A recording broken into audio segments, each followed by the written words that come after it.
Hello everyone and welcome to another draft of Wilds of Eldraine, and first pick is probably going to be the Charming Scoundrel. I think at this stage of the format I'm not going to explain every pick in the draft, so I'm try to make this go a little bit faster. This is a fairly weak pack and the rare is the best card. It's um, single color as like is every card in this pack, well, except for these artifacts. But there's not really much contention. This is a good 2-drop with some nice utility because while you quite often want to take the Wicked Roll token, the other options are totally fine too. And basically, this is like you can treat this as a 2/2 haster for 2, which has upsides, and of course that's going to be always be a decent card in limited. I'm not going to take a red card in here because the red cap thief, while playable, is not exactly a strong card. I believe the best card in the pack might be the back for seconds. Then again, the hopeful vigil can be quite synergistic card, and red white is really good, but so is red black. I have also had quite a few successful red black decks on this channel, so it's gonna be one of these two. The other options are not worth considering here. I think I like the uncommon slightly more, so let's take the back for seconds here.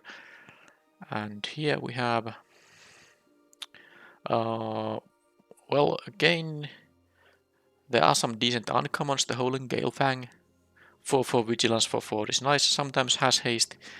And of course the Trojan is good in the blue-green or let's say base blue-green deck that quite often splashes for some other cards from other colors. I mean, well, it's not the peak after these two. I mean, neither of these is going to be the peak after these two peak ones, because there's a card I quite like, the Conceited Witch, in any black deck. So let's take that. And okay, well now this this pack offers an interesting question, because I could just take the Fairy Dream Thief. There's nothing wrong with that. I think I would take it over the red cards in here. But there's also the Obira, Dreaming Duelist, and I have only one red card. Blue is quite often open, so I don't think I have any trouble getting blue cards. And black seems to be rather open too. If the Fairy Dream Thief wasn't here, it would be an easy Obira, but now I can kind of consider if I still want to be like red-black, because the Charming Scoundrel is quite good a 2-drop, but maybe I'll take these just to have maybe some variation. I have had multiple red-black decks. How about the Sneak Attack? Okay, then I think I'll take it because these Enchanted Tales mythics are the only rarity that I need to kind of redraft to in order to fill the set completely. And I think I could take the Stopgap or the Cruel Somnophage as well. I think this is quite okay, although you can't really play it as a creature on turn 2 that often. It can be quite a big 2-drop later in the game. 2 mana 5/5 is definitely nice, even if it doesn't come down on turn 2. I think it might be the peak here if there wasn't the mythic rare. I'm gonna redraft here. So sorry about that, but I will focus on completing the sets, and this is the kind of rarity that is very hard to kind of complete unless you see some effort doing that, which means for me redrafting these mythics. Tappy, Vermin. Well, there's nothing red in here, so I'm happy that I took the Abira. I think I could take the Snellmaster Sprite here. Yeah, let's take some cheap cards. This is often also gonna be a 3 mana play, but you can play this just on turn 1 over the Worming and the Coral Smith. Yeah, let's take that. And I guess if this pack doesn't have anything red for me, I'm gonna just cut the Scoundrel for now. And here we have Stingblade Assassin or the Aquatic Alchemist. I do like the Alchemist as a very nice defensive 2-drop that you can, of course, use in offense to the Snowballing Wild, which I always want to have in my decks to fix the mana a little bit. But I think this quality 2-drop is what I'm wanting here. And here, it's actually a tough one because I think my valuation of Stab Wound has gone a little lower now, although it is better in decks that have flyers like blue-black. But the very key card in a fairy deck is the Baron Nodi. And I think it's maybe even more important than taking the stab wound here. I don't have any interaction yet, but Baron Nodi is just so good 2-drop in the fairy deck that I think I'll take it over the stab wound now. Yeah. There's also the Frolicking Familiar, by the way, which is a totally a reasonable pick. Scarecrow Guide. I quite like the Lectern in these decks that have these flyers, you know, them picking up a roll token can matter quite nicely, and this can block until you know we can cash it in. There's an Ice Out too, but I think I'll take the 2-mana card. And here I can take the Coral Smith or the Fell Horseman. I think I like the 3-mana creature slightly more. Transmuter or the Witch. I'm not sure if I'm gonna have that easy time bargaining, so this just, you know, puts the roll token down without any bargaining. So I mean the cursed roll token, so I'm gonna take that. And a stopgap here over the Collector's Vault. I think it makes sense. And I can take the Candy Trail. I probably won't be playing it, given that I have so many playables already. Okay, I have a full playset of the Parallel Lives, so I'm not gonna take that. But what I am gonna take here, by the way, look at this, another Charming Scoundrel. So if red was more open in pack one, I could have a double Scoundrel deck, but it's not going to happen here. I will stick to the blue and black deck now.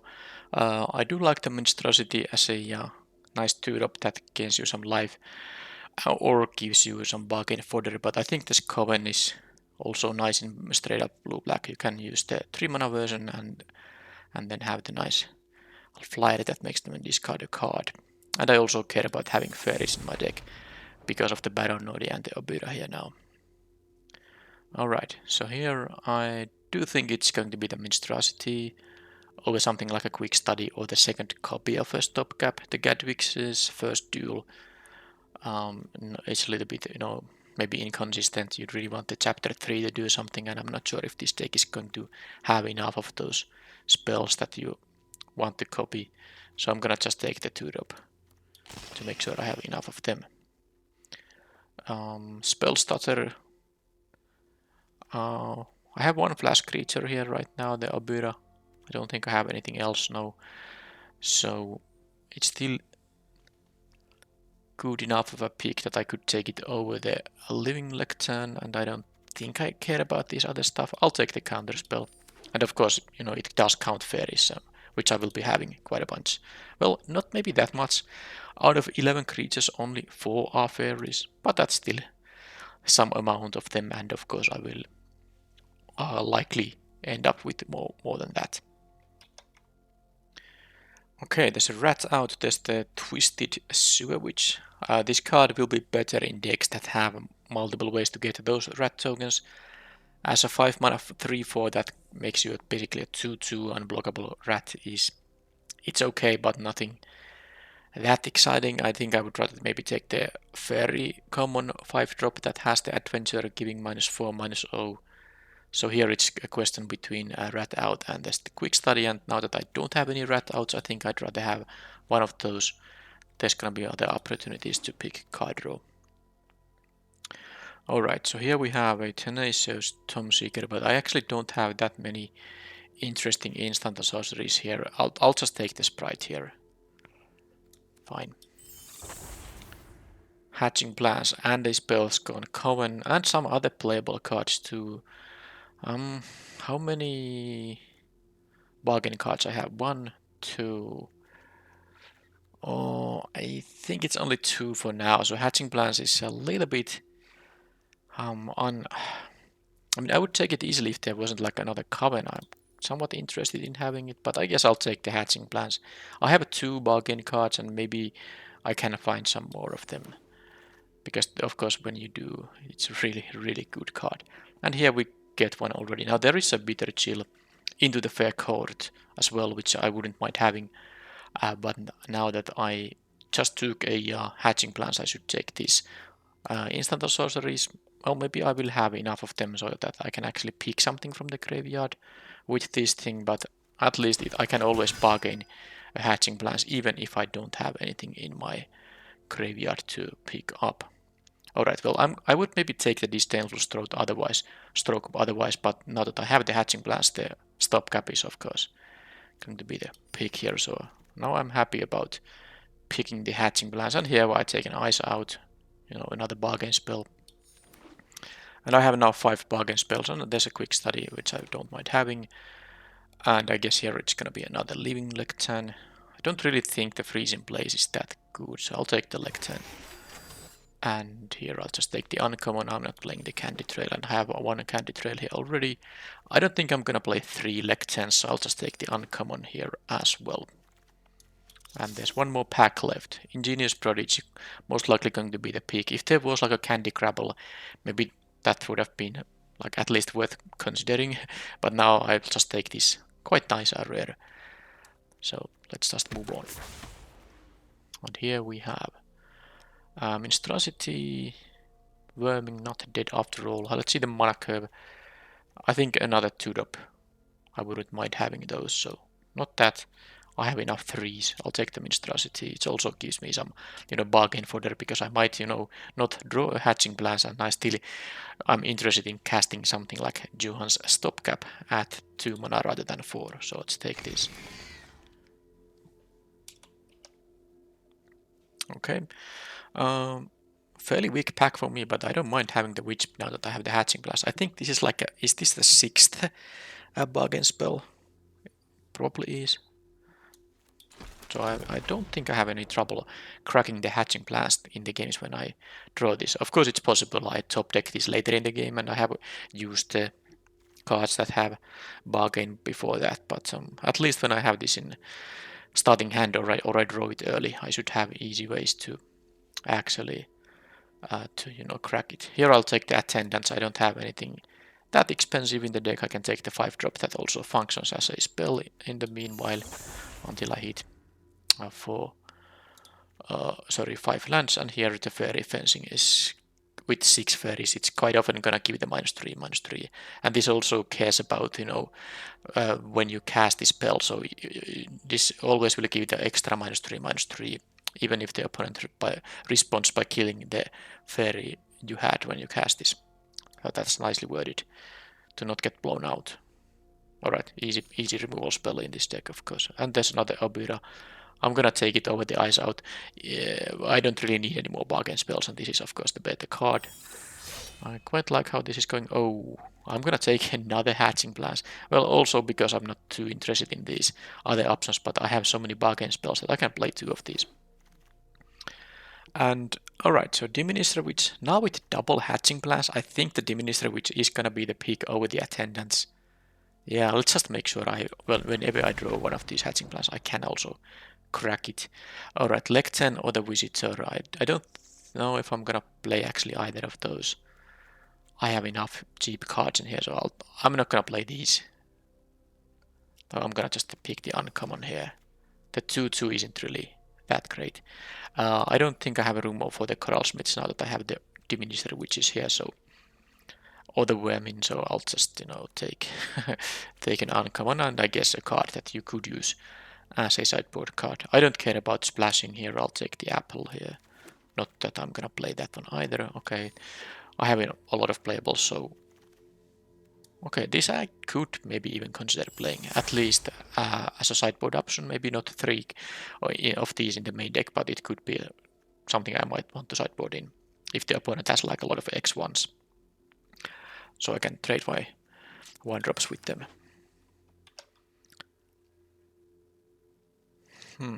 So that is 31 cards. I think I can start by cutting the quick study with 2 Hatching Blasts. I don't need any quick studies in here. And almost... No, this has bargain. I was thinking about cutting this too, because this is kind of a card advantage card, but I have a couple of Hatching Blasts. But then again, this also gives you maybe some tempo and is a way to crack the Hatching Blast, so I'm gonna keep that. I won't be playing either of these Coral Smiths. I do like the Considered Witch slightly more. That is, it does give me some bargain fodder for my stuff like a stopgap. This is like let's put to the 5-drop slot. This is maybe like I don't know, 3-drop. doesn't actually matter too much. I'm gonna cut at least one of the Snare Master sprites from the main deck. And then how about the 2-drops? How many Lectens do I want to play? It's a shame I only got the one Battle Nodi, so this could be a stab wound, but I think I still prefer this Battle Nodi here. That's 27 cards. Do I care about the Transmuter now that I have 2 Diminisher Witches? Yeah, I think the Witches are enough here for, to give those cursed roll tokens. I can of course sideboard this in against, something like a big green deck that has a lot of those big creatures. Turning a Hamlet Glutton into a 1/1 is really good, but I have already 2 main deck ways to do that with the Diminisher Witches, so I'm gonna cut that. And I am going to cut maybe one of the Lecterns. That's let's see the creature curve for now. 1, 2, 3, 4, 5, 6, 7 2-mana creatures, 2 1-mana creatures. I have the Spell Stutter. Rat out main deck. I have a fairly low amount of interaction actually, so I could maybe see playing the rat out. I kind of like to have one of the living Lecterns. It can give the counter, not the counter, but the token, roll token to some of my flyers, which can be nice. But I guess I don't really need a 2-mana creature, so I guess I could cut it from the main deck, and then the idea is to maybe sideboard it in if I need this kind of an 0/4 blocker. So let's see for the Tome Seeker, how many instant and sorceries do I have? It's a total of 7, so that's actually a fairly decent amount of, and basically all of these cards are cards I'm happy to get back. I can even, get some, sort of infinite stuff going on with the back for seconds and the Tome Seeker. Of course, I do need to get more bargain fodder, so it's not actually infinite, but as long as I have more bargain stuff, I can keep bringing back for seconds, which I can use to bring back the Tome Seeker and so on. So yes, I think the Lectern goes away, and given that my mana curve is fairly low, I mean, even this can be a 3-mana spell. This can be, even a 2-mana spell if I just really need to draw a card. I can make it into a 1/2 and draw 1 card. This has utility at 2 mana, and I can maybe bargain these things. It's rather easy, 16 lands, I believe, with the cards I have in here. So that's that. One other thing about the Lectern though is that it does give also bargain fodder. So let's say I play a Lectern on turn 2. Maybe I had like a Snare Master Sprite on turn 1, and then I could do stuff like crack these and still have 2 mana left over on turn 3. I mean, and maybe I can use the Johan's stopgap by sacrificing the roll token. Of course, you can just sacrifice this artifact too, but it's not so good value, obviously. You want to make the roll token that you can sack for bargain effects. So, I mean, if I were to play the Living Lectern, I think I would cut something like it's kind of tough actually. I don't want to cut anything. Maybe one Snare Master Sprite could be cut, but the Alchemist. I have a bunch of instant and sorceries, and of course adventure cards in addition that help to boost this guy. I don't have a lot of adventure cards, but a few. Okay, I'm not playing the main deck Lectern. So this is the deck. How many blue and black cards? Well, mostly blue, but still 10 black cards. Also have 2 of these golden cards. So I think it's going to still be 8 because the other option is 9/7. That said, I have a double blue card, and the card draw in here is mostly blue, so I could see keeping, and of course I have a lot more blue cards. I could see keeping hands that are only islands without any swamps. So if I do this, I don't have anything that costs double black. Well, I might have turns when I want to cast 2 black spells, for which I would need at least 2 swamps, of course. But I can function with only 1 swamp. And I need the islands for, well, I have the ice out, which always requires 2 blue, and also the kind of engine stuff here is the hatching plans. I need to be able to play it on turn 2, or if I happen to have like a Diminisher Witch or a Stopgap in my hand, which is quite easy now. I basically have 6 blue spells that have bargain. And then there's the 1 black spell. So is that a total of 7 bargain spells? Yes, that is. And 6 of them are blue. So yeah, I think it's a better idea to play 9 islands and 7 swamps, because islands are going to be more important here. If I can crack a hatching blast, that's gonna dig into swamps. If I'm in a position where I kept a hand with only islands and maybe a hatching blast and a way to crack it, that's a totally legit keep. I mean, it's a fine keep for sure. Alright, well, this is the main deck.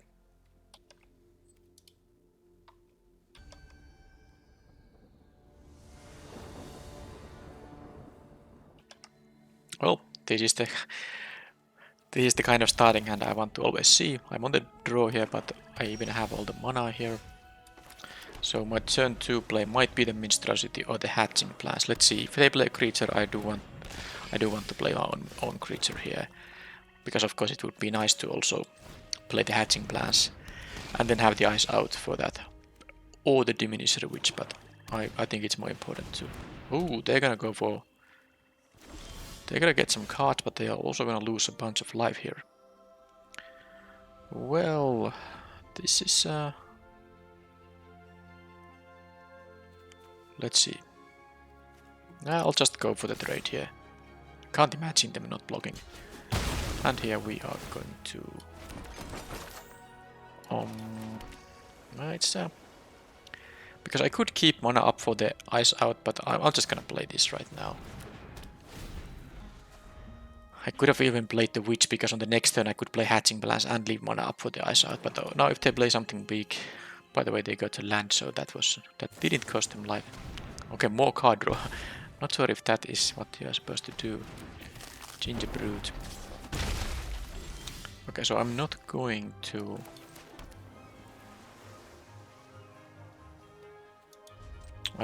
do anything now, because if I play this I can't have mana up for the Eyes Out. I am willing to play this without using the Adventure, but I can do that on the next turn.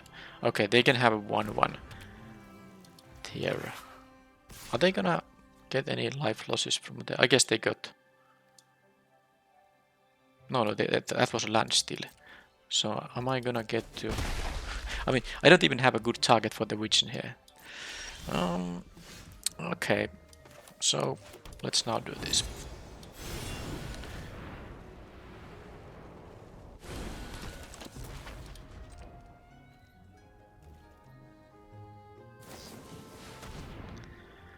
Yeah, I don't like that too much. I can make it into 1/1, but I guess I'm gonna just counter it still.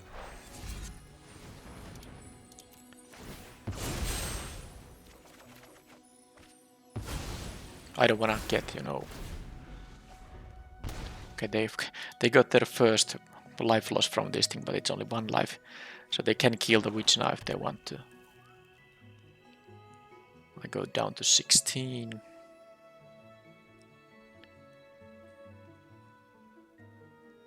But I have my Battle Node here, so that can give me some life back. I also have 3 life in here.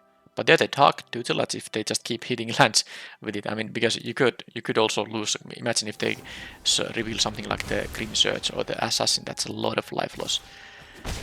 But let's hope they're gonna hit something later on. Alright, so I can kill the Gingerbrute. This doesn't give Death Touch to itself, only to rats. Well, it's not the greatest. I guess I can still try to surprise block the Tabby with the Obira here. Oh, okay, I was thinking if they have some trick to save it, but they did not. Alright, so I'm gonna use the Obira here, try to deal with the Abbey by just blocking it. They get some life. So Dark Tutelage has cost them 1 life for now. Okay, now this is more like more like it. Losing 5 there is quite nice. Okay, they can play that. I can turn that into a 1/1, of course. And then hopefully I get to eat the tabby for free. Oh, they don't even... Wow, they... Well, I mean, did they think this can block? I don't know what's that about, but that was a... I know, I guess I could have... I kind of forgot I could have... Okay, I was too focused on other stuff. I had the mana to play the Coven on the Scream Path. Jeez.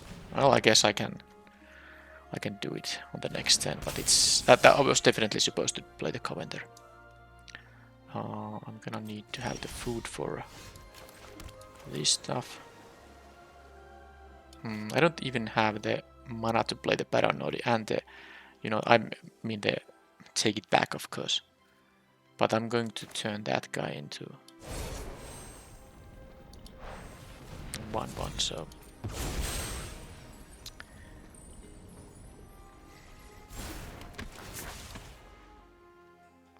It still has Death Touch, so the Diminisher which will just trade with it, of course. Yeah, it's a shame I didn't use the Coven there. Well, my mistake, of course. Oh, they block there. That's totally fine. I mean, they're gonna get the 1/1 here, actually, because... No, they are not. They are actually not. Alright, well, now... They had a not dead after all, which I can actually, you know, make them go back to their hand. They don't have mana to recast it. Yeah, but so this actually doesn't care about the enchanted creatures, but enchantments going to their graveyard. Okay, they got gain free. Okay, I'm gonna... Alright, fine. Fine.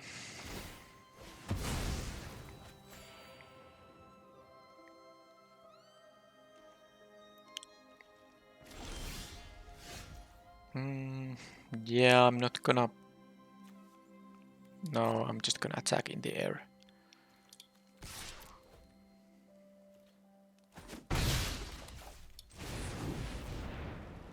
Don't have anything to bargain though.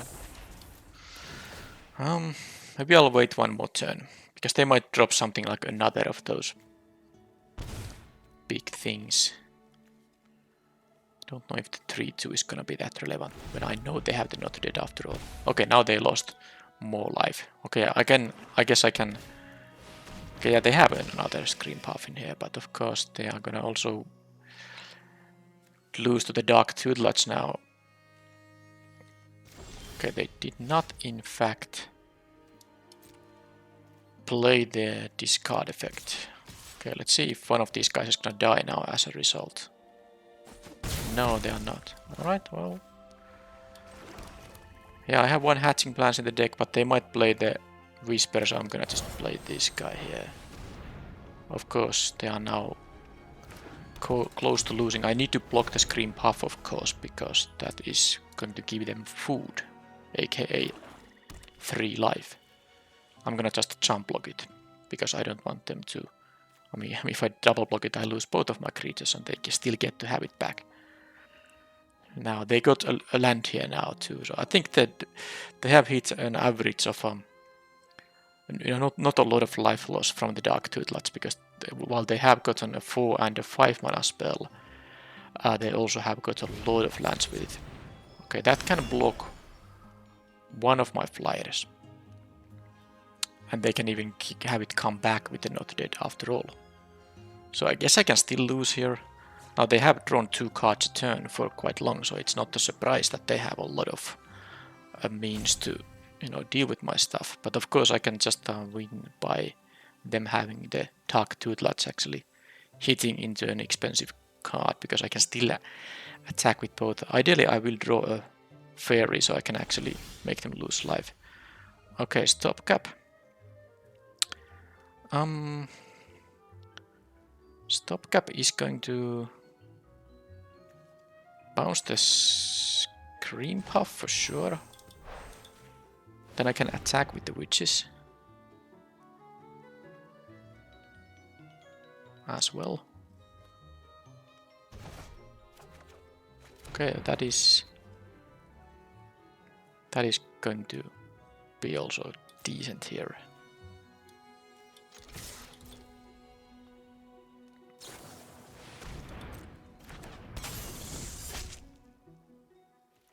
They're gonna go to 1 here. No, they're gonna actually have to... Yeah, they're gonna go to 1 and my flyers will survive. And now I can just play the other Obura here.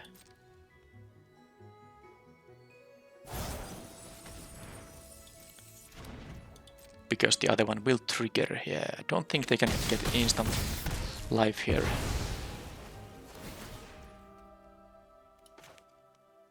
This should do the trick, right?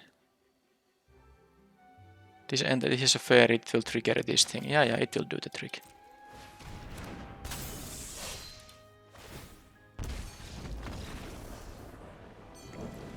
Okay. It would have been tempting to see if they die to the Dark Toothlets, but this was like a 100% victory. I don't think there's a way for them to gain any life with the 3 lands here. Like an instant speed food token for 1 mana. It's not going to happen here. So that's that. Alright, so it's a mono black deck, has a Dark Toothlets, Stingblade Assassin, couple of Scream Puffs. So I do want to have my ways to make them into 1/1. Of course, I'm not gonna cut my bargain cards here. So the actual question is, do I want to have even a Vantress Transmuter? Which isn't the worst here. I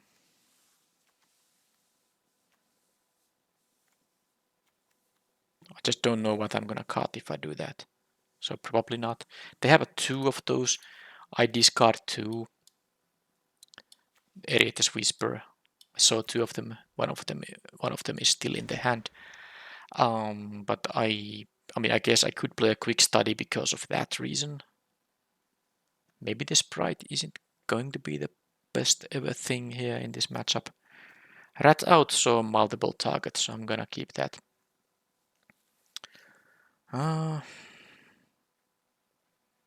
It's kind of tempting to play the quick study, but I do have the double hatching plans here, so maybe I'm not going to cut anything.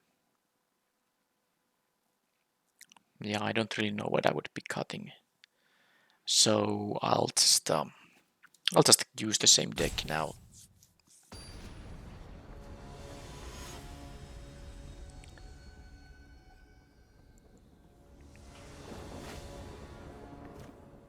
Okay, no lands.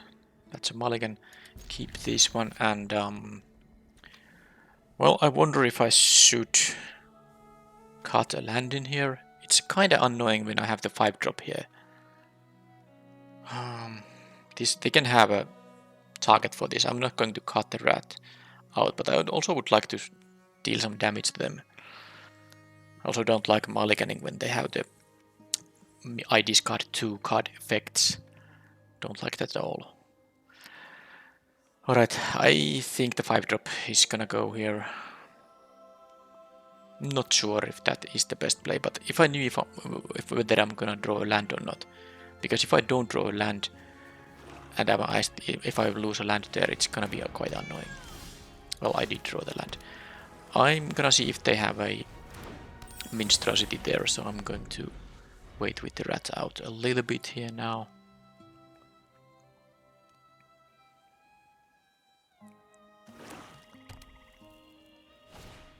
They do.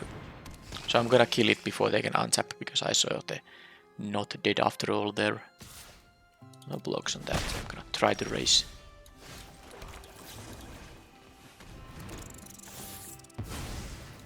Next turn I can at least bounce their spell, but after this mulligan decision here of losing out the 5-drop, and then I immediately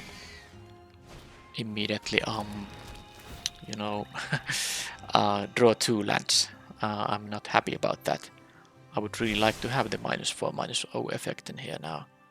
But I guess I'll just block the Minstrosity now. Oh, that's gonna give me back the rat out though. Well, I guess I'm not gonna do that then. But I think I will do it on the next turn, because I can do it all in the same turn. I'm gonna use the Spellscorn Coven now. And I'll take 4 here, by the way. That was intentional, because I'm trying to kill the Minstrosity with... Oh, well, I can now do this. I know I'm gonna discard 2. So let's see what I draw now. It's actually gonna matter. Oh. Well. If they had more... I mean, if this was their only card in their hand, that would be great, but... So they're gonna make this into a 4-2. Because, I mean, if they had only the Whisper here, of course, that would mean that they will discard it. But I guess I can still play the common. I don't like that.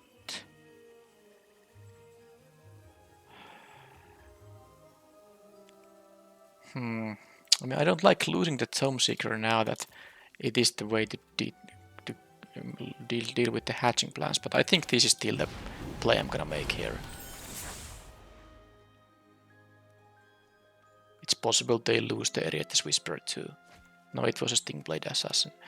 So, yeah. I'm gonna leave the hatching plans because I do have so many bargain effects. I think it is worth it. And I can block, you know, the Monstrosity. That will be a 2-2. So yeah, these two. Yeah, I know the other option is to just teach the hatching plans, but I think I'm gonna gamble a little bit here. Draw one of my other multiple ways to crack it. Because I do have a lot of ways.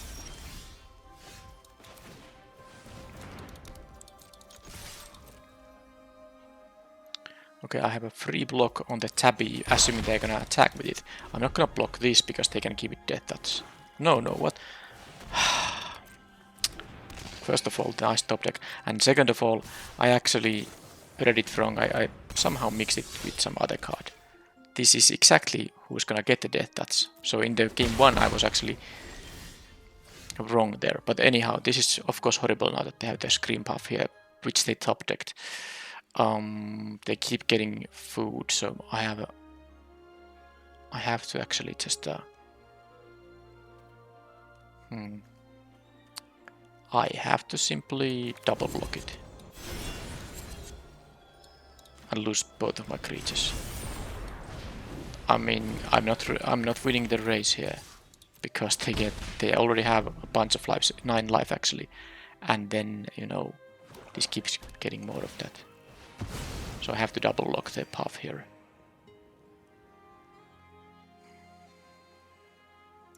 Unless they again drew something nice, which they didn't seem to do. Okay, that's fine, I guess.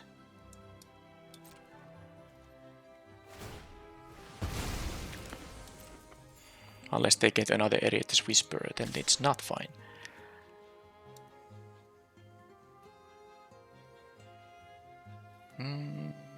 Yeah, that's what I have to do. I mean, there's no good... Because these are legendary, of course, so I do have to first lose the first Abira before I can play the second one.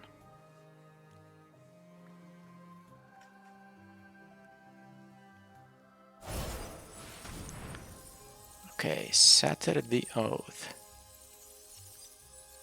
Well, I might as well play this right now to get the 1 life lost for them. But, I mean, this is now 5-6. Even if I had the sprite here, I couldn't be able to block it, so I need to now get lucky here, of course. Draw something.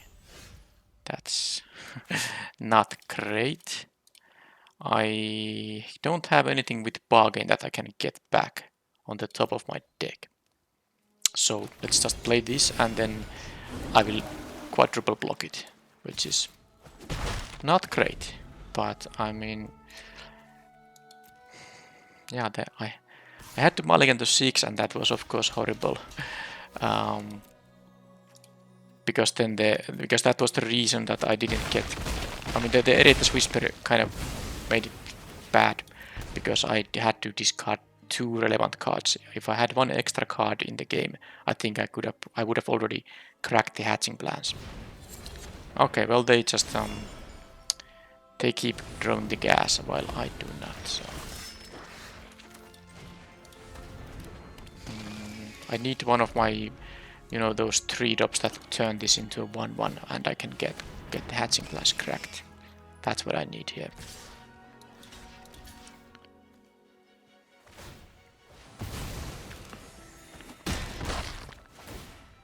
Don't know if I'm supposed to. Well, I think I'm supposed to gain a 3 here. I have, you know, bargain fodder here for sure. All right. So things are bad. I go down to 2 now, and then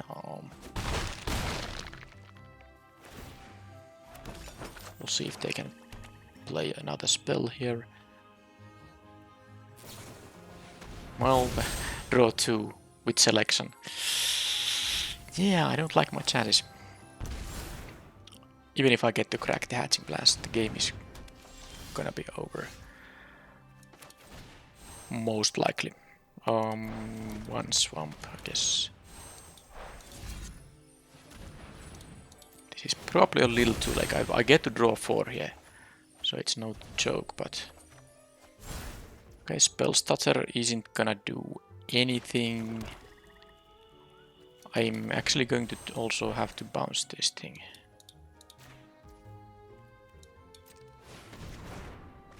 Now I draw some lands, which I don't really need. They get it. I mean, one. If I was really lucky, they could have lost a lot of life to the Toothlats, but no, they again drew just a land there, or revealed. Okay, I mean, the amount of kind of clumsy cards in their deck is... Can't crack that. I mean, they have like 2 Grim Surges, they have 2 Eretus Whispers. It shouldn't be too problematic, you know, to win this game, but I guess I just didn't have many creatures in here or something. I don't know. Do I want to change anything? I really don't like the the Death Touchers there, so maybe I should play that 1 Transmuter here. But Rat Out is gonna be good. I saw 2 Minstrosities, and of course there's also the Warehouse Tabby, and there's also the Stingblade Assassin, so that is gonna be good. Maybe the Sprite is not so relevant, so I'm gonna actually cut that and play the Transmuter. And I'm also thinking if I just should play the Quick Study. Maybe the Sprite just isn't the card I need here in this matchup. Maybe I need to win by some other means here somehow. So if I also do that and have the Quick Study, yeah, let's do that. Because the Quick Study is good when they have, I know they have 2 of those, at least 2 of those cards that make me discard. So Quick Study helps kind of counter that effect. Just let's not mulligan here. There's no hatching plans in here. It would be such an easy keep if it was, but... I mean, it would be easy keep if one of my 2 hatching plans was here, or if this was an Island Swamp starting hand with the Battle Nodi and the Abira. Now this can really backfire if I because there's a lot of good draws. For example, a Swamp is great. But I also can do some bad stuff. But I guess I am keeping this because I know they can make me discard some cards. On turn 4, I'd rather not go to 6 here. This is keepable enough. Even if I just draw an island, I can at least play the Ice Out on turn 3. Okay, wait, I keep getting this 1-drop, 2-drop with the Tabby and Minstrosity. This is really annoying, but what can I do?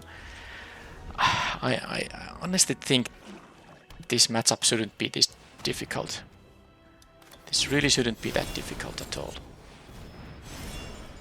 But I mean, I missed a 2-drop and they played 1-drop, 2-drop. This is what happens in games. It's such a sad state of affairs here because this hand, had I the Swamp here on turn 2, would be just totally different, of course.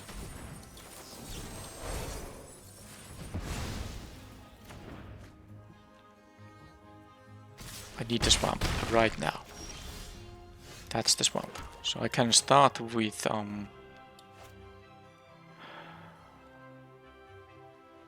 guess I'll just start with this because I'm also only gonna play 1 card in here. So let's use all the mana here.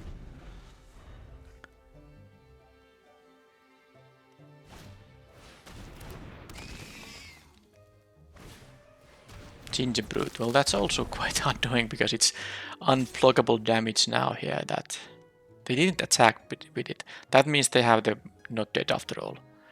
Sure. Well, I can make this into a 3/4, so I'm going to. Okay, another swamp is very good.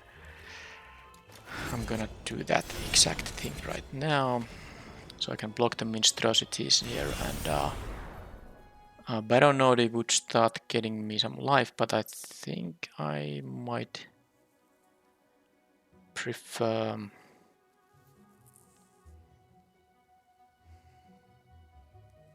just playing the witch in here.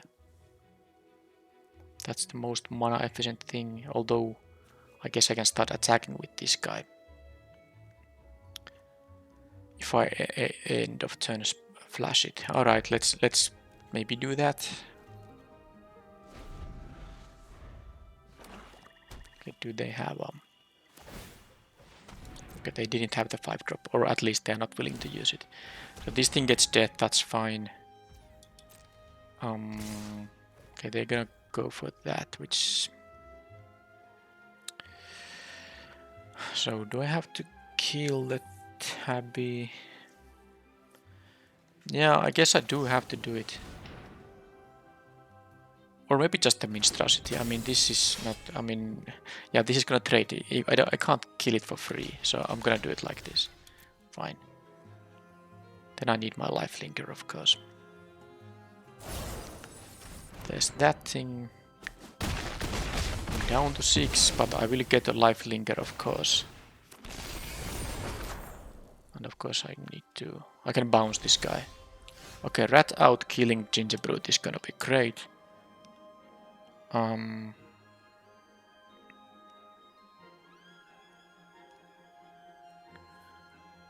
So.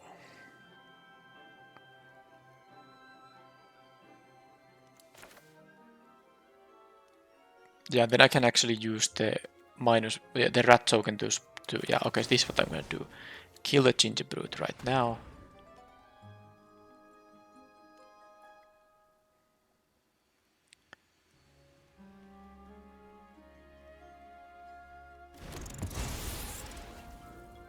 And then I will be doing the stopgap thing. Bounce this guy. Sack this 1/1. Okay, Obira, that's gonna be very good here now. They're gonna get one of those. Okay, I'm gonna actually... So this gets death touch. This doesn't give rats death touch. Yeah, it is the black-red uncommon that gives your rats death touch. But I hope they're gonna play into the Obira now. I know there's the Baron Nodi which I could have played here, but I really hope that they're gonna attack with a tabby. Yes, like that. And now I hope that they don't have anything too strong here.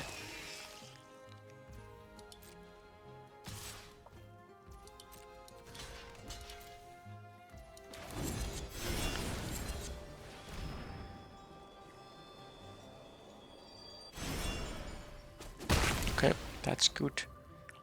And now what I'm going to do here, I'm actually going to start attacking.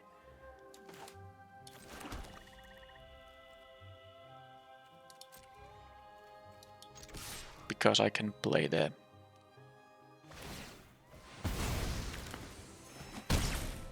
attendants in here. I do hope they don't have an Eretas Whisper right now though.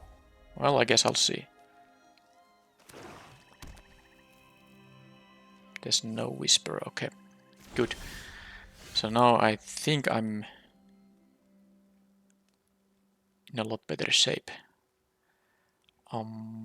Trading with this guy.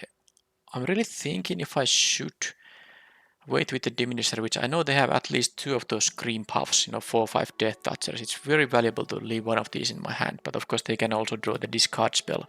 I have countered one of them.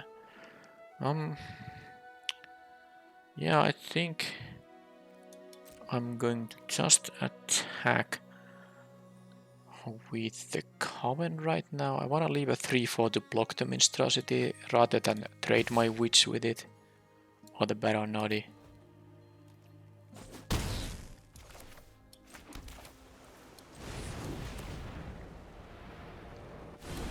And then I can start gaining some life. I can even pump the Paranoid here, of course. Are they flooding out now? Kill on the Paranoid here. Okay. Well, they are not top decking, and so am I.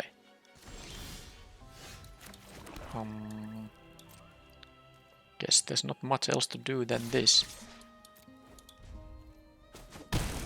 I know I could play the Witch, make this into a 1-1. It's a thing I could do, but if they get the Scream Buff, I'm really in trouble, and they have 2 of them in the deck. So I really don't hope they don't have a Scream Buff.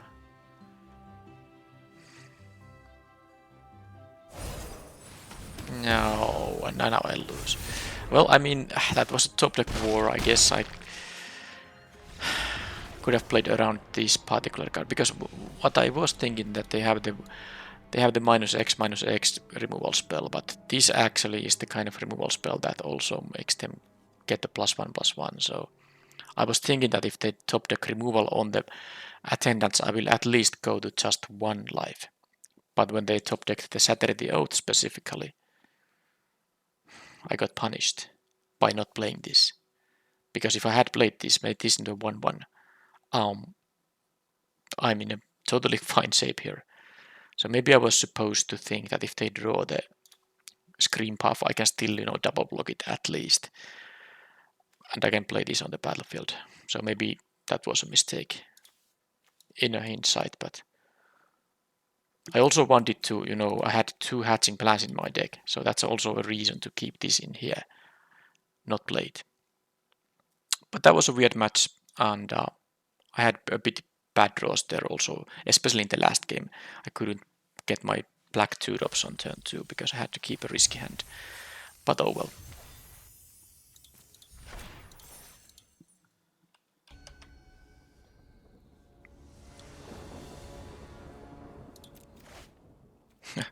Okay, I'm keeping it. I need to still draw a swamp, but I have the bargain spell. I guess I'm gonna have some stuff in my graveyard at some point too, but well, I will have 2 hatching blasts down at least, and I have, remember, 6 blue cards that have bargain. That's one of them.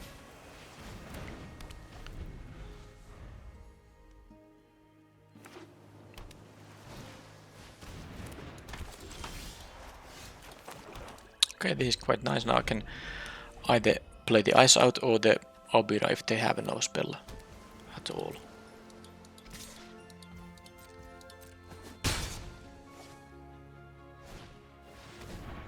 Yeah, that's good enough to get rid of.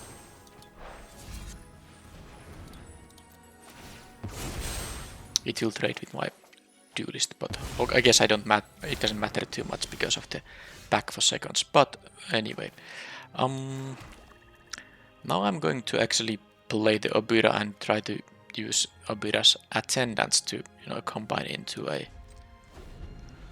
little bit of a trickery here. But of course they are playing blue and black, so that has a good chance of not succeeding. But I can bring back creatures by using the back for seconds.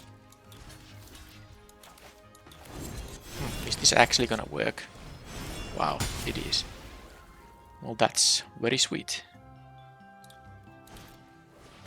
Monstrosity, Paranadi. Okay.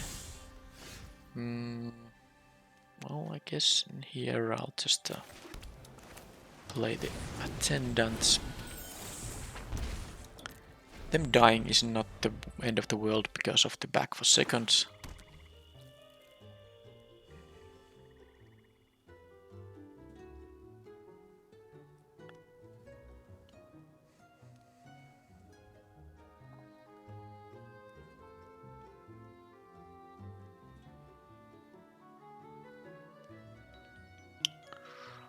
Okay, is that gonna be like a Saturday the Oath?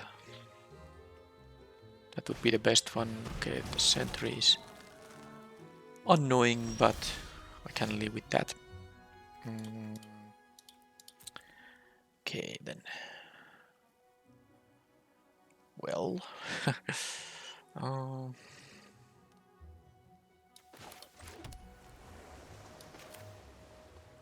I guess there's not much in here. I can get back an ice out here.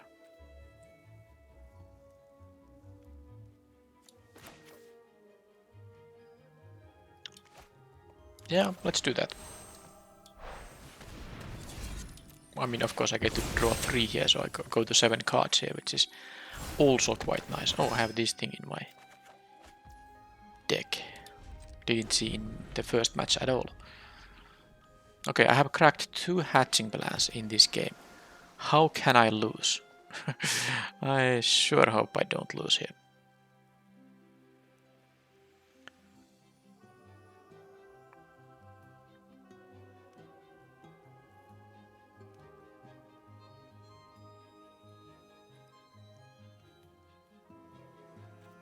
I'm not gonna make any multiple blocks right now because I will do that when I have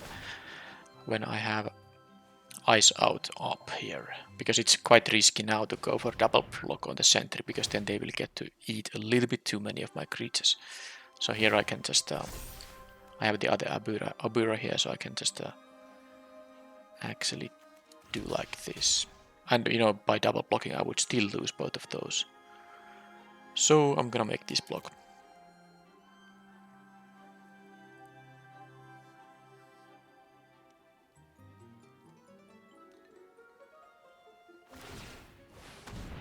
I do take 6 in here, but hopefully...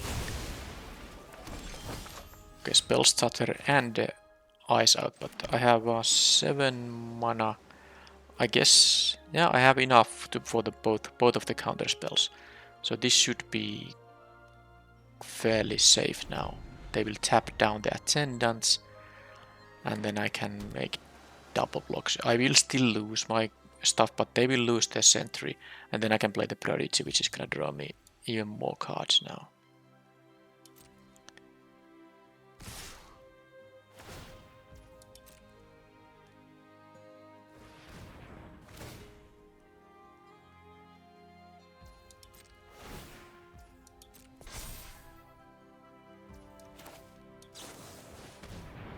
I lose my creatures, but they will have only a Battle Node, and then they no longer have the tap ability on the attendants.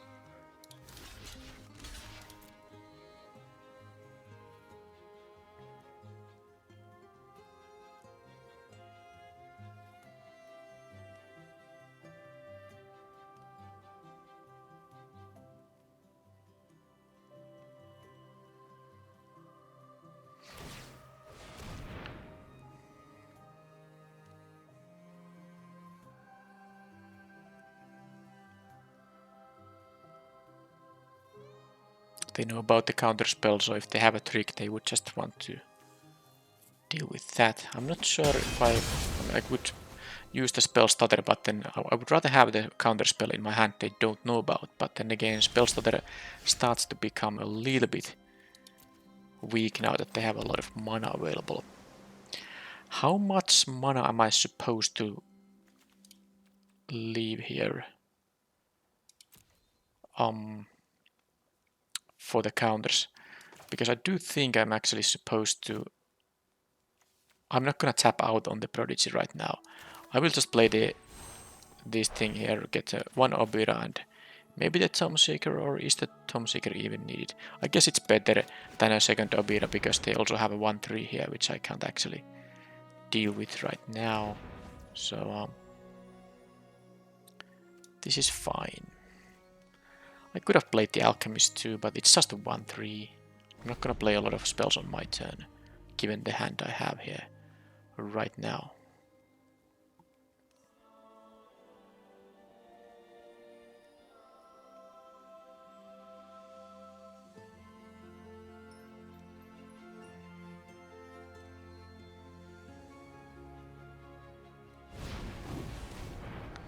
Alchemist is just gonna... They're gonna play it as a creature here. Okay, then. They don't know about my other counter spell, and I can make them... I can tax for 3. I mean, this can... Well, I will just trade with the Tomb Seeker. Okay, I'm actually not gonna counter that, because I can play my 3-2 and then block the Alchemist with it and trade.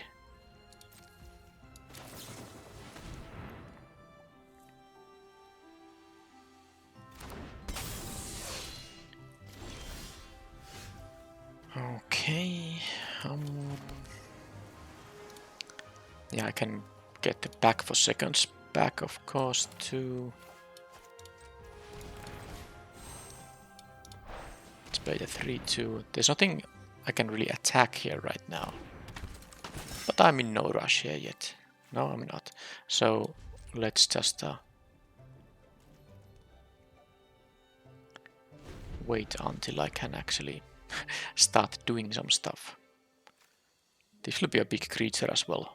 But I'm not going to tap out yet. I have 5 mana worth of... I need 5 mana to use both counter spells, so I need to use at least one of them before I'm going to play the Ingenious Prodigy.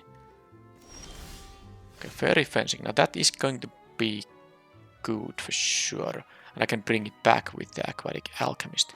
So what I'm gonna do now is I'm gonna just have x equals 0 here because it will get additional -3/-3 and this will be good enough.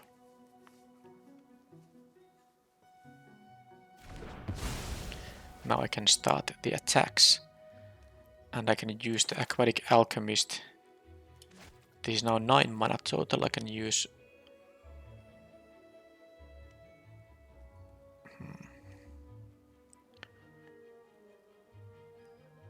I guess I'm going to first just attack with everyone and see what happens.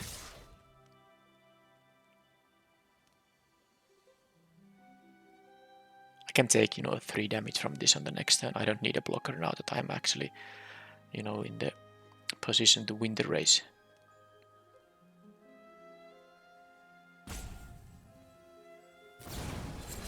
Attendance on that thing. Well, I'm actually fine countering that, because that of course does mean that they can't play it even from the exile, because this will get countered and go to graveyard.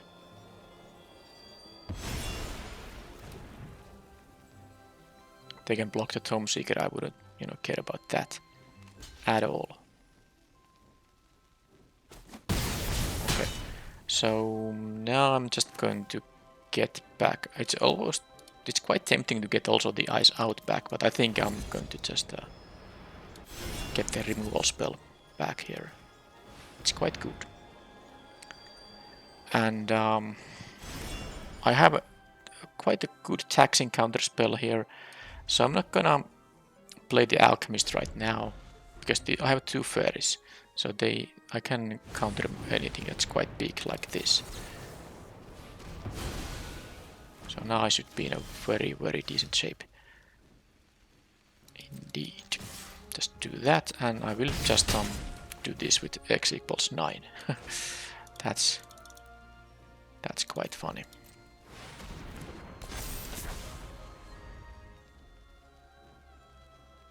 Skulk.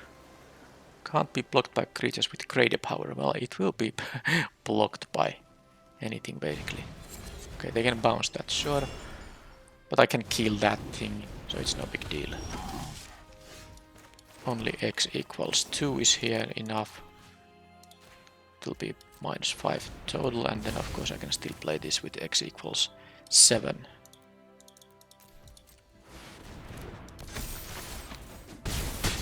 And I should be having the game wrapped up now. There's no mass removal for these colors. Alright. Blue-black mirror. Couple of gatekeepers. Baronodi makes my sprites again quite bad actually. I'm thinking about having something like a Coralsmith. I'm gonna cut one sprite, have a Coralsmith, and quick study perhaps. Maybe that's too much card draw. I could have another Coralsmith too. It's gonna trade with all the other things except for the gatekeepers.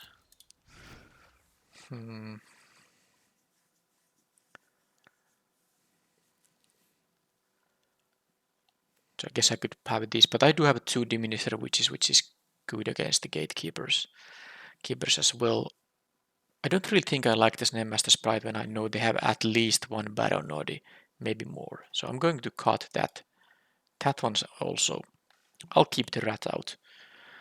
And the final card, it could be the Vantress Transmuter, but it could also be the Quick Study.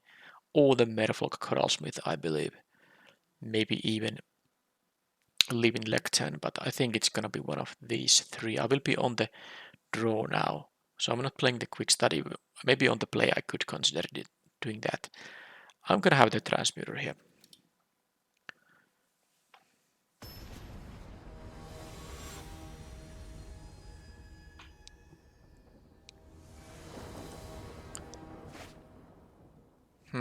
It's hard to get the kind of starting hands which have both colors, but at least I have the Hatching Blast and a stopgap in here. Okay, so if I draw a Swamp I could actually surprise block this guy, but no such luck. I'm not gonna Hatching Blast turn 2 and turn 3 stopgap because I would have to discard the hand size quite heavily. So I think I'll just do this for now. Just use my cards. Ideally on turn 4 I can play Hatching Blast and then the stopgap, but I would need 2 more lands. Yep, they have the multiple Baron Nodis, so the sprites, the Spellmaster Snaremaster sprites I sideboarded out. That was totally, what I was supposed to do there. Okay, the Lantern does something against my deck. Alright, definitely I will be attacking because that's a kind of a free attack, not quite because they can block and gain 1 life, but they also, can just risk getting the Baron Nodi killed for free. So this makes sense here for them not to block, and therefore for me to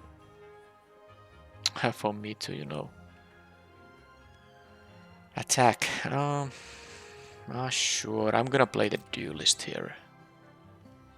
I maybe get to kill the sprite. They saw 2 of them though, so they might play around it, or they might have a response so that it doesn't actually matter if I play it.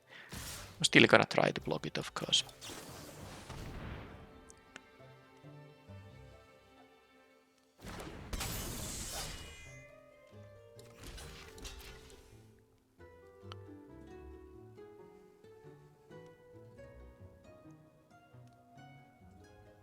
It's a shame I didn't have double swamp here because now currently this would be a -3/-3 for 1 mana.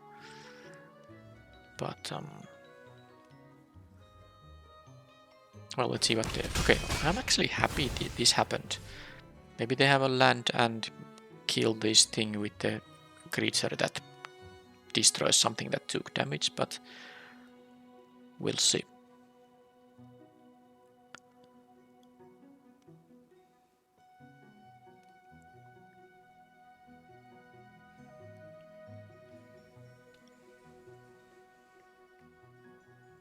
Well, they have something, but are they gonna plan on drawing a card? No, they have okay, they actually used the Soul Guide Lantern to bargain this thing.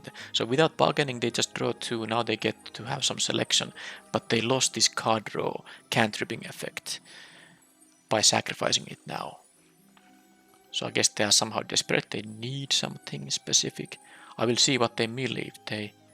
So then put up to 2 of them back. Yeah, they will mill at least 2, but it can be more than that. They have the apple here. They milled 1 land, so I guess that's all they needed. Land-wise. Okay, so sadly no land here. I mean, I'm gonna have a spell stutter up. And the fairy fencing is actually supposed to just kill here. I don't want them to keep gaining life, so I'm gonna do this. Also, this allows me to attack for 3 with the Abira here. So now I can counter a bunch of stuff. Not a 2-drop if they have a land drop. Curiosity in there. Not that one either, but I can bounce that thing. So there's that.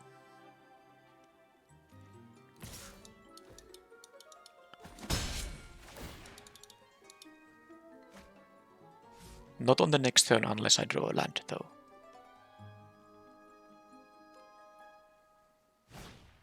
Okay, I'm just going to counter that now. There is a land.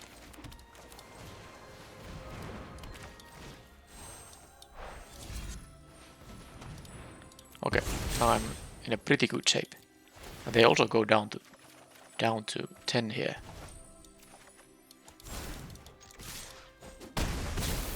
Okay, of course I'm not gonna run out of cards now. I even have the back for seconds to get some creatures from the graveyard if trades will be happening here.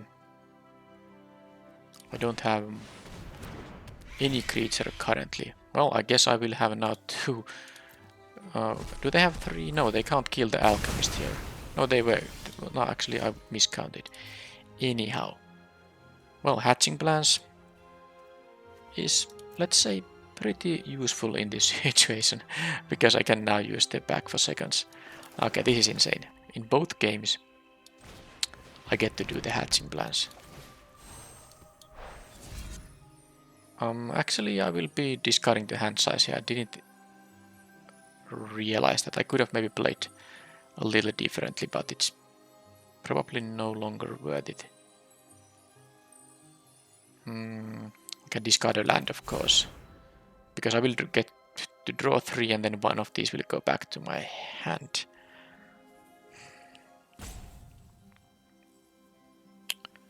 So I could just play something like a Coralsmith right now.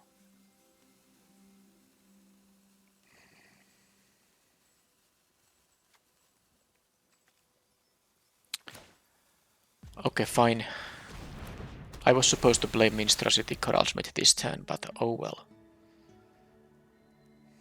Because I would have been able to raise a lot easier with the Minstrosity here. But I was too... I know I could have drawn, discarded one card there, but then again, I do want to hit my land drops as well.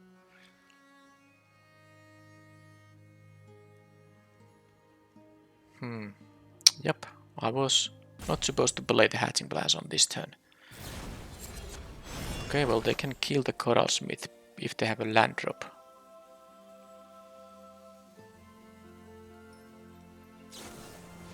Okay, now the Grim Surge. So they actually, interestingly, they kind of lose value from this thing. Maybe they have other means to gain. I mean, this can gain them life, but okay, they are looking for something great.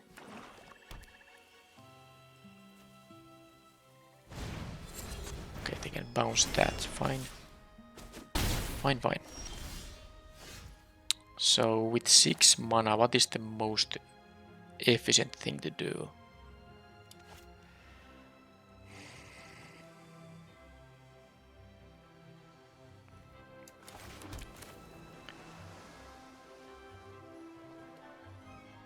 Well, now it is going to be back for seconds. At least I don't have to. I don't have to discard the hand size in case it matters. And to the battlefield goes, I think, Abira. Because I might want to get the fairy fencing back. I might need to get it back, actually. Then again.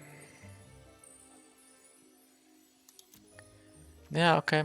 I'm gonna put this on the... Let's keep the option to use the Aquatic Alchemist. It's quite slow though. It might not be good enough here.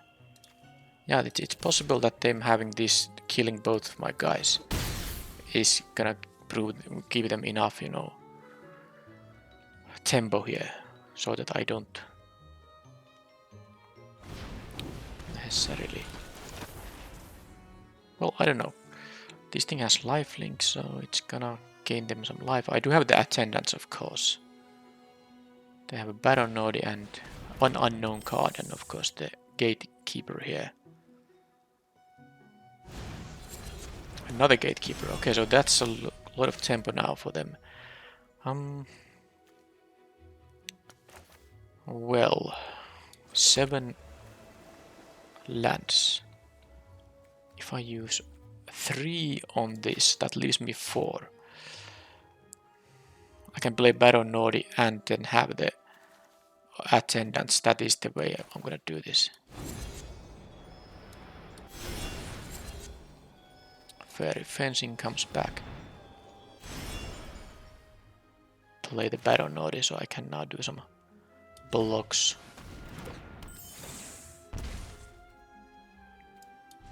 And use the attendants to not lose a creature here myself. And they are top decking now. They had an empty hand. So ideally they don't get an removal spell here, but it seems like they are reading my... I mean, either they are reading or targeting my cards, so which is it gonna be? They should of course... Oh man.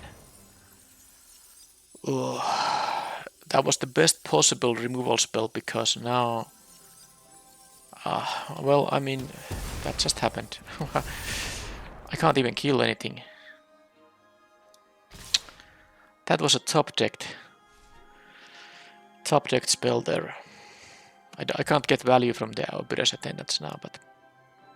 I mean, I can gain life, of course, but... This is really bad. I was really supposed to double block a creature here and not lose anything myself. Oh, annoying. Anyway, this is going to be good to block the stuff they have there. And I can use the Minstrosity to block the Gumdrop Poisoner, so I think I'm still in a decent enough shape. I can Fairy fencing the other gatekeeper and I can counter the other one. So and this, I guess my board here is gonna deal with their board currently, so unless they did draw another interactive spell, but they didn't, so this is fine. They're gonna play one of the 6/5s. They have no attacks worth making here. Because I can just, of course, block the Spectre and trade with the Poisoner and take this damage from the Baron Nordi. Okay. I'm not gonna bounce the Poisoner, of course. So I need X equals 2 for this thing, so that's total of 3, and this requires 3. That leaves me with 2 mana. Well, I mean, that's actually going to be quite fine. If I do it like this. There is no attack I'm gonna make, nope. They know about the Kralsmith and now that I don't play it. They're suspecting something, but I guess I'll see what they do.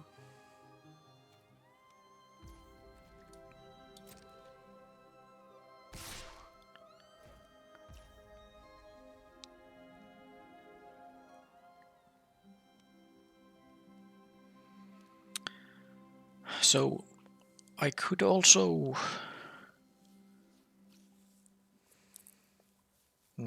yeah, I could double block it, but it doesn't make any sense. I'm just going to X equals 2 here.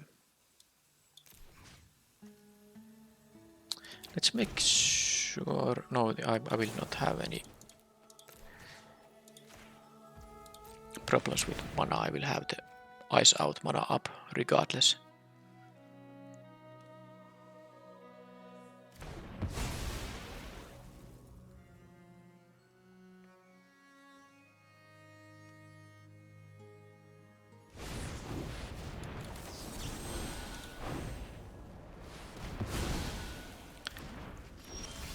And now that I have a good shape here, I can just play the Prodigy with X equals 8. Okay. No attacks. So if I can now untap, I do like my chances, but they can still just kill the attendants and then I will be in trouble immediately. Even if I untap. So it's not over yet. That's fine. I make these into 7-8, yeah, I don't mind. If they do some blocks, that's totally fine for me. Okay, Diminisher Witch, which actually doesn't have any bargain fodder yet, but it will once the Minstrosity dies. I think I will be stop capping something right now. Maybe it is going to be just the Baronodi. It is either the Baronodi or the Mocking Sprite, I think. They can make this into a 2-3. I guess the Mocking Sprite is a little bit more expensive, so let's do that.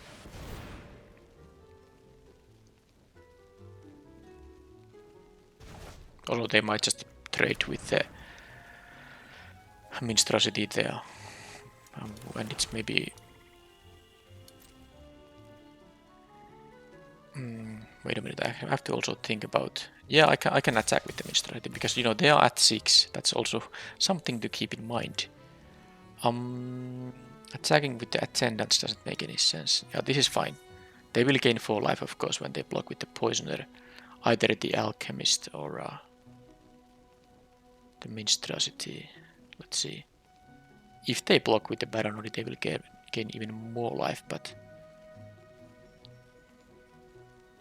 well, we'll see. This is a wicked token, so I will be going down to 4 myself.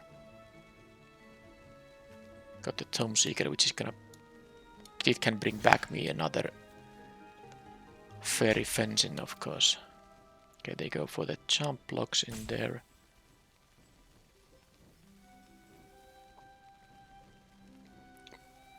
So is the one card in their hand a trick? It is an Attendant. Okay. Not much I can do about that. So now I will play the Coral Smith.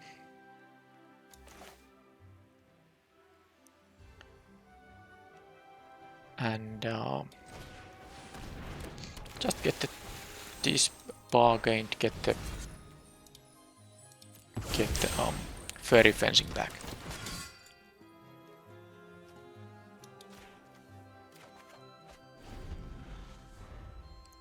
Because the Prodigy is now the card they need to just deal with. That's the problem they are facing.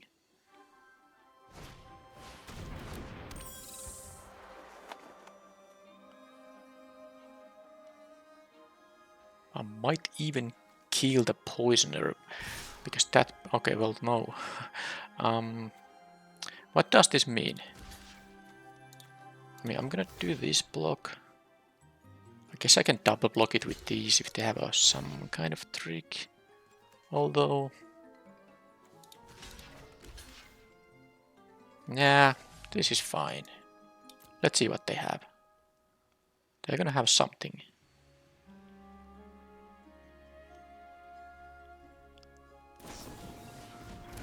Water rings in there, okay.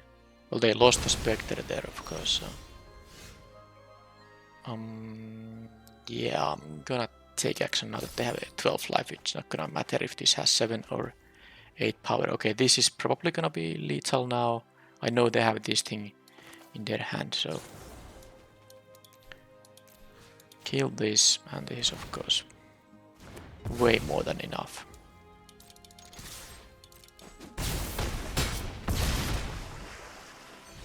Okay. In both games I cracked both of my hatching plans. But the opponent was able to tempo out. They wiped my board with the Spectre and then had a couple of Gatekeepers to, you know, keep my board clear, but I was able to stabilize, and of course with all the cards I had drawn, not a problem to win.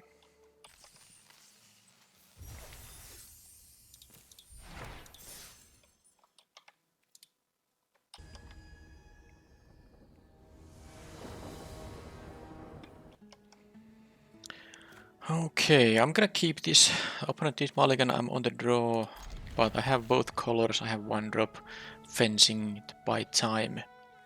If I need to, I can play this with a small X. The Coven can bounce a spell, especially now that I drew the land.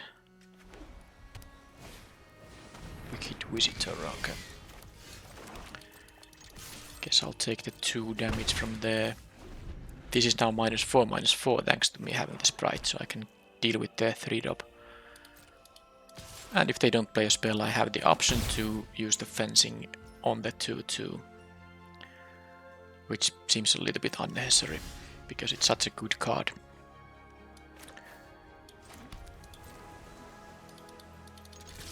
I can now use the Spellscorn Coven. Hopefully they don't have an instant at the end of my turn. They did not. So I can go to 16 and bounce their spell. And then play the Coven, which is gonna be able to block the Visitor. Yeah.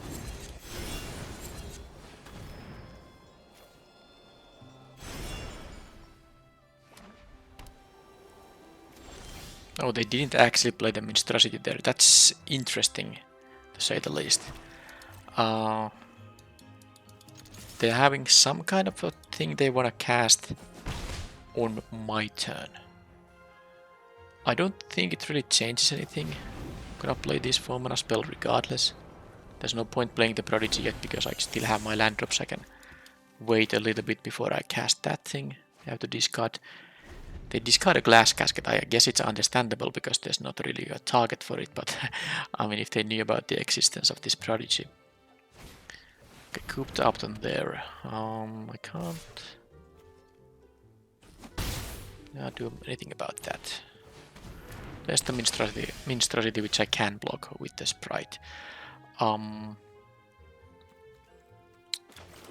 So I'm going to... I mean, there are of course a bunch of options in here. I could just play this with x equals 4. That's not the worst idea, but I think because I have the Attendants and the fencing here, I should play it a bit slower now.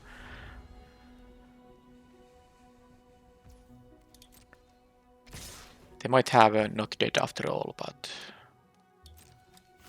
I guess I can respond by Fairy fencing and that.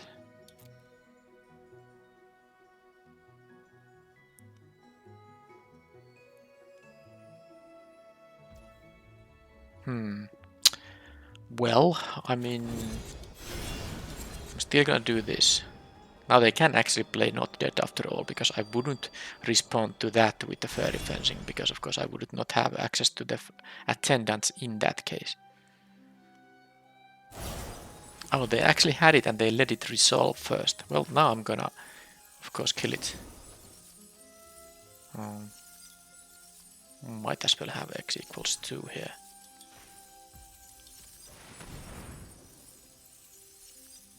I wonder why they didn't respond to the Attendants, because if this was still on the stack, this would be bad play for me, because this wouldn't go to exile, but they let it resolve for some reason, and that's good for me. Okay, that's fine. Now that I am not necessarily going to draw more lands, it's time for the Prodigy now. X equals 5.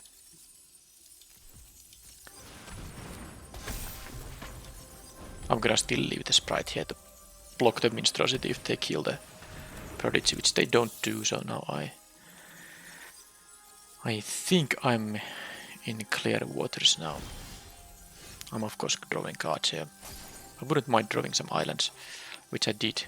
So, hatching plans, and I think it's still going to be Attendants.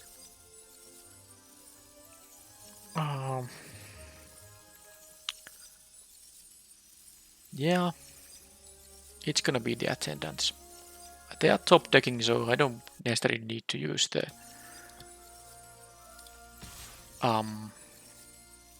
counter spell now. They would need to top deck something very good.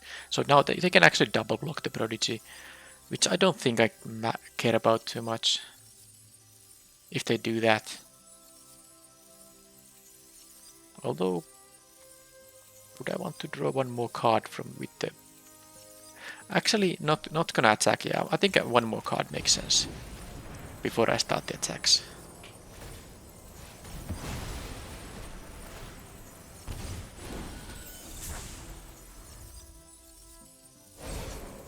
Okay, well, I mean, I gave them one window to top deck something great, and they did. So that's annoying. So now if I draw a card with this thing, it's only gonna trade with a Tangled Colony. I guess I can make it into a 1/1 base. So I'm gonna draw the card here.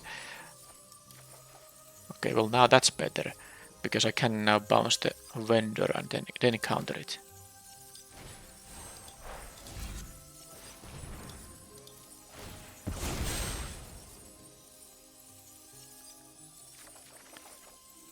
Okay. That's going to be good now. So, Diminisher, which doesn't have actually food now for to make this a smaller guy, but I guess I can just, block it with the... I can just block it, So the question is, am I going to attack? I think I'm gonna attack, no, not with the 1/1, but with the 3/4 here. Guess. And I'm gonna play the Witch just to block the Tangled Colony. Now they will be getting, of course, 3 1/1s, but I'm at 11 and enough blockers that I don't need to care about that.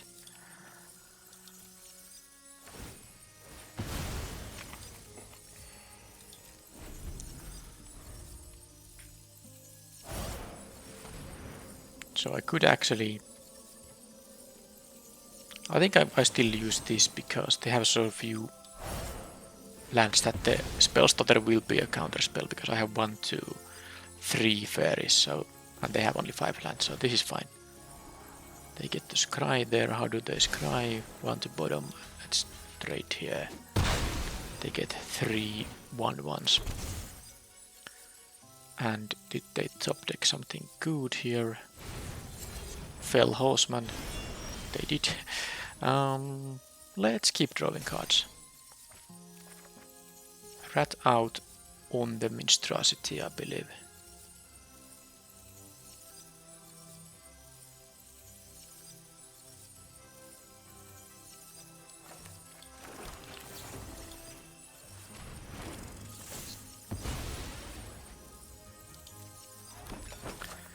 And I will be attacking here with these now.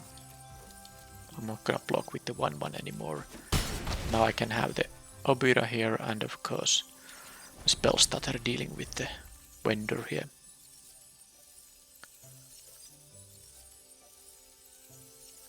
Which will work even if they have a land.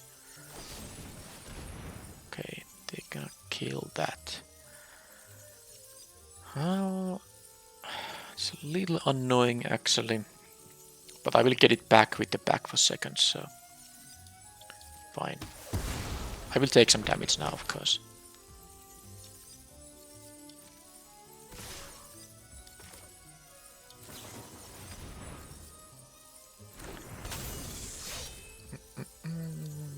Block here, and then I can play the other Obira.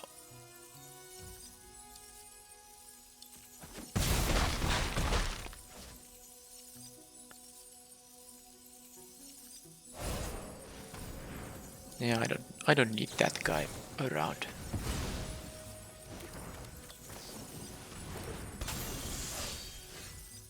So Prodigy, Diminisher Witch, another Obira.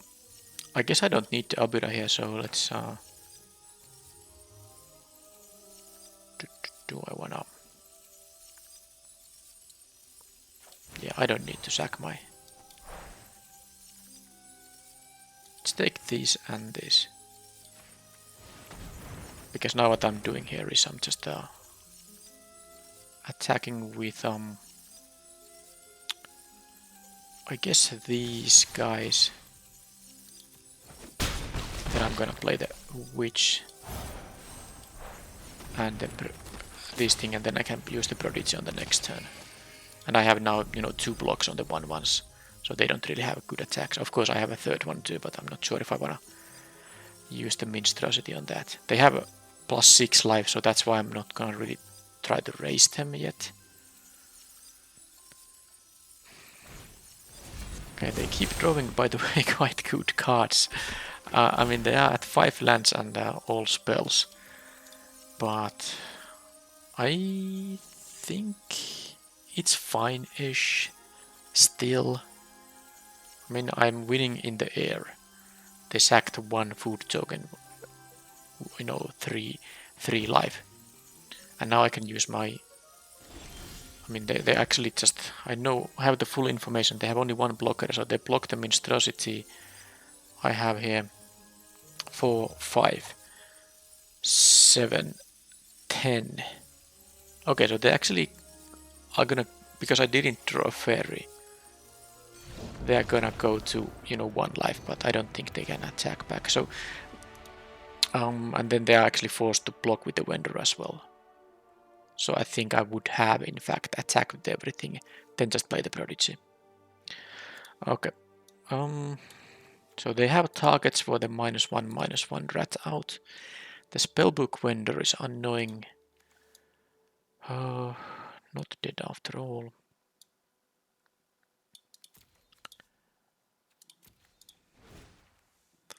So is there... Now the Snare Master Sprite is, at least in these matchups, it seems to be able to do some damage in the air. They do play white, so they can have access to some flyers, but I didn't at least see them now. The Coralsmith is okay, maybe in this matchup. Is there something that is just bad? I don't think anything is bad here. The 3/4. Not too interested. But yeah, they have 2 monstrosities actually, so yeah, I'm gonna keep the rat out in my deck for sure. Yeah, I think this is fine. This is fine. I am going to keep the same deck for now.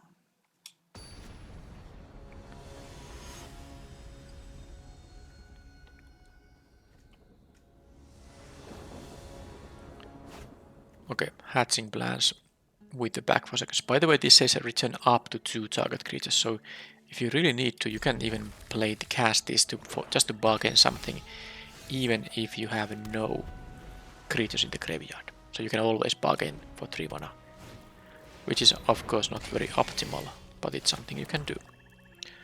I'm gonna take the damage.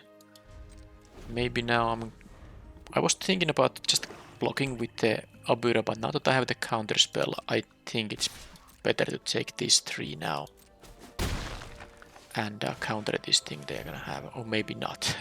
Okay, sure, I'm not gonna counter that because I can't. They could actually pay 2 for that, but I'll do this.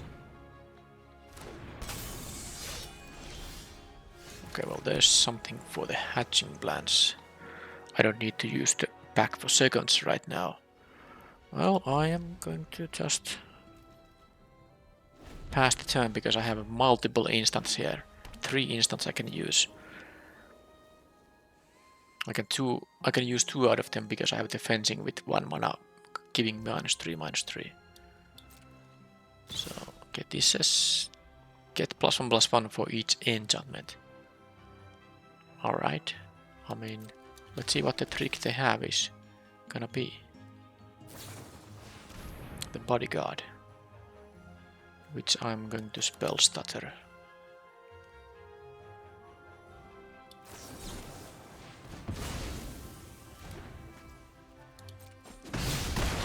And I don't want to use the fencing yet because I do have the attendance in here. So I'm actually going to try to use that trick as well. Although if they do have now a counter spell, I mean not a counter but kill spell, that would be a little bit annoying. But they didn't, and I could have still killed the monstrosity even if they killed the duelist in here. Okay, so with that I'm just going to, of course, because this is gonna be -3, -5, so I'm gonna just kill that thing before it's gonna draw any cards. Now that finally happened, so I can do this and the stopgap, and I won't even have to discard to hand size. I will be drawing 4 extra cards now. So I'm at 7 cards in hand, they are at 3 cards in hand. So I think these are... It's just a, you know, a sick card, Hatching Blast. It's a shame that the match 1 went how it went, but I think this deck is really good. And I was a little bit unlucky when I lost the first game. So this puts a stun counter. I feel like that makes some sense.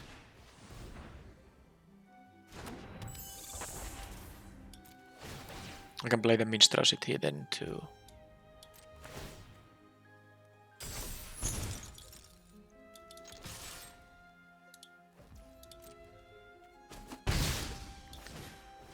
And once my creatures die, I can get them back with the back for seconds, and of course this will get me the Fairy Fencing. And I still have the attendance. They draw 2 there, go down to 13. So now I'm the one who is pushing the damage. Depends on their 4-drop, of course, which they could have, you know. Oh, well, that kills 2 of my guys. That was a good one for sure. The Coven, I'm not gonna bounce this thing because then they get another access to the adventure. But what I can do here is... they're gonna play this and make this into a 5-3. That means... if they had only 1 card in hand, maybe just casting this would make sense. But what I like here is just to get Fairy Fencing back. And I think I'll take the damage from the Minstrosity, and I might just be supposed to use the back for seconds to get... I mean, I could play these 2, but this is a slightly more mana efficient. Then again, more board presence might be nice also. Because if I use the back for seconds on the next turn, that means I can attack for 5.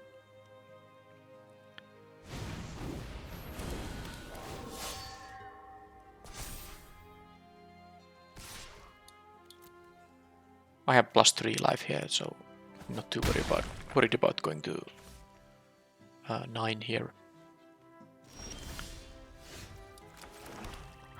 So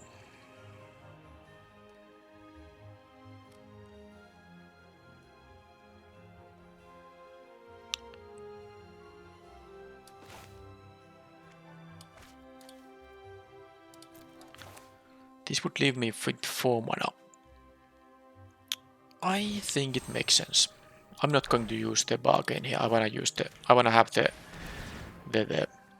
life here available in case something funny happens. And now I can just attack for 5 and play. I suppose the Sprite tapping the Minstrosity is not the worst, and that still leaves me the Fairy Fencing up.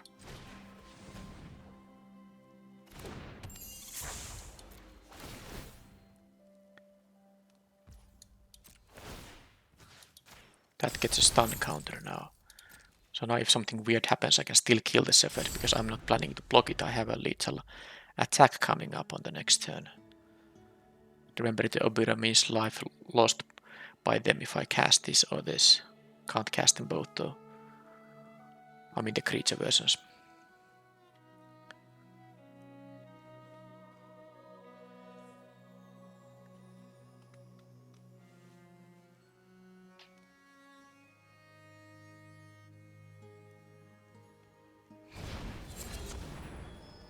So that's another... Is that a creature? No, that's the adventure. I mean, that's gonna happen and there's nothing I can do about it. Oh, they have a double shepherd here. Pretty sweet. So I can take 4 now. Okay, I guess it's gonna be the Fairy Fencing now. I'm not taking 4 here. I no longer have like a... Well, I guess I still have a lethal attack on the next turn, by the way, if this is the only creature they have. So that's not a question. am I gonna kill it? It's gonna give it -3, -3. Unless they respawn by killing the Obira. That is a bit of a risk actually. If they respawn by killing the Obira. No, that doesn't. I just said this. It's as long as I have a fairy when I cast the spell, it's gonna be the -3, -3. Given my hand, I think it's worth just playing it safe. Now they might have a +2/+2 effect on it. Well, I guess I can't play around everything here. I have such a nice hand that I can make the game last a little bit longer, especially now that I have multiple counter spells here. So let's just play the Minstrosity and leave mana up for a...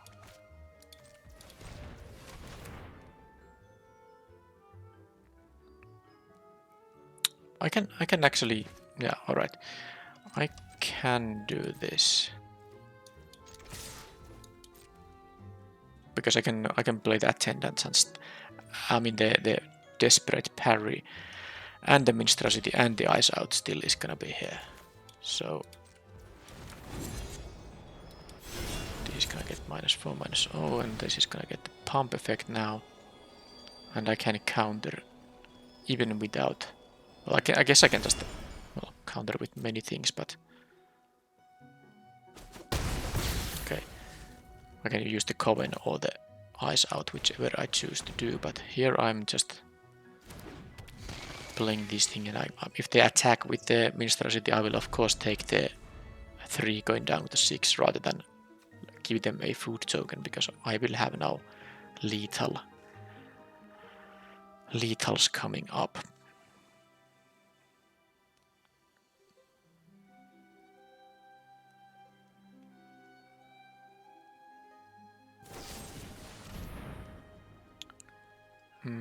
Let's just counter that.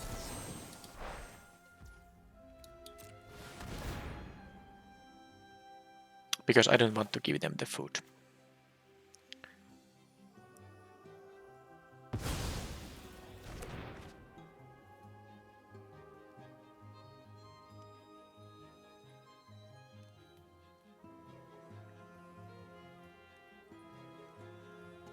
Yeah, I don't think they can give +6 plus. Okay, alright. So they did have a way to push through, but if they have a land, I lose. Yeah, okay, well they don't, so I win instead. I guess it's just easy like this. Okay, yeah, so that was very close.